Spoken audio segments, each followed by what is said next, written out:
Ang pahayag na ang ako ay biyayang tinatanggap ko sabay isinakatuparan ay magsimula sa ideya na ang ating pagkatao.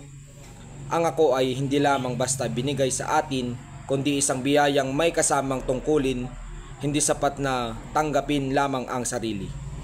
Kailangan din itong isabuhay, parang regalo na hindi na nagiging makabuluhan. Hanggat hindi na ginagamit, pinagyayaman at pinangangailangan. Natatangi ang aking pagmemeron. Sinabi ng manunulat na ako ay lamang ang maaring maging ako. Dito makikita ang konsepto ng pagiging natatangi sa filosofiya. Ito ay kahalintulad ng existentialistang pananaw ni na Kierkegaard at Marcel na ang bawat tao ay may sariling landas, sariling karanasan at sariling misyon na hindi maaring ipagpalit o ipahiram sa iba. Ang pagiging ako ay hindi kopya ng produkto ng paghahambing at dinidikta ay dahang-dahang nabubuo sa pamamagitan ng aking mga desisyon, karanasan at ugnayan. Ang pagtuklas sa sarili, bokasyon at kaligayahan.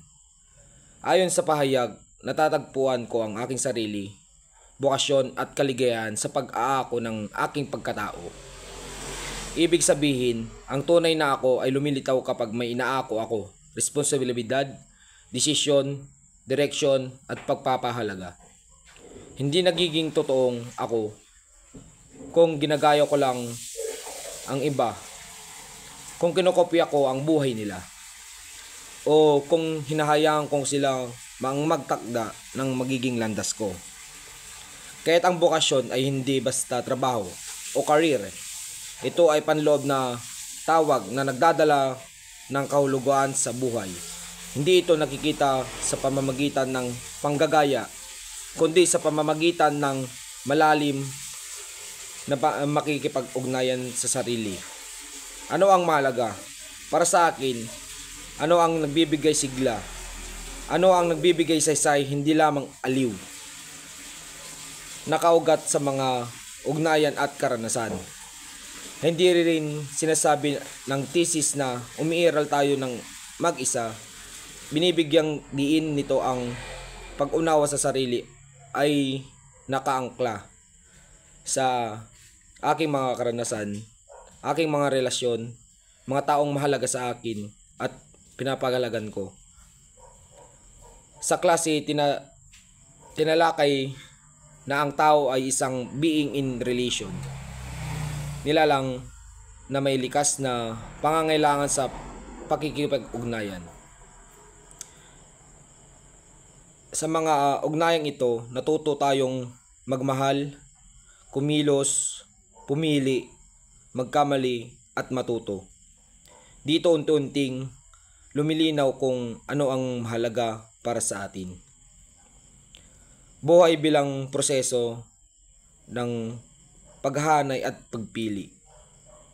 Ang paghahayag na walang hanggang paghahanay at pagpili ay napapahiwatig na ang pagkilala sa sarili ay patuloy na proseso, hindi isang biglang paglutas. Sa bawat akbang sa buhay, pumipili tayo ng tatahakin, nag-aayos tayo ng ating prioridad. Tinutukoy natin kung alin ang dapat tanggapin o bitawan. Ito rin ang dahilan kung bakit sinabi, hindi ito isang tuwid na landas. Ang buhay ay puno ng pagkaligaw, pagkakamali, pagbabago, direksyon at muling pagsisimula. Gayunpaman, ang mahalaga ay may gabay tayo. Ang ating pagkatao, ang ating mga pagpapahalaga at ang ating layunin.